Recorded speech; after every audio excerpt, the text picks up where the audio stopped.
এতিয়া আমি আহি পালো ওৰাং ৰাষ্ট্ৰীয় উদ্যান আপোনালোকক দেখাই যাম চাক নমস্কাৰ কি হ'ব ৰণ্যাতি ব্লগলৈ আপোনালোক সকলোকে স্বাগতম জনাইছোঁ মই এতিয়া আহিলো ইভেণ্টত মানে আহোঁতে আমি পালো আহি ওৰাং ৰাষ্ট্ৰীয় উদ্যান পালো আহি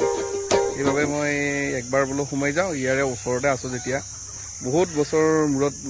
আহিছোঁ ওৰাং ৰাষ্ট্ৰীয় উদ্যান কিন্তু এতিয়া পানীৰ বাবে বন্ধ কৰা হৈছে বাৰু হয়তো আমি ইয়াৰে ভিতৰত আহিলোঁ বাৰু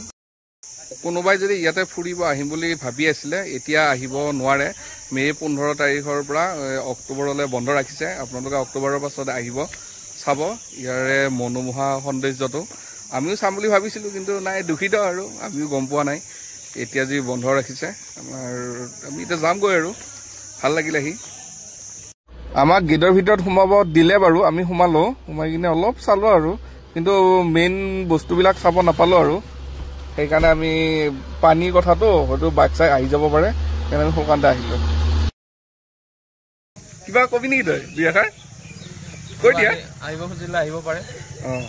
কেতিয়াৰ পৰা খুলিব কেতিয়াৰ পৰা খুলিব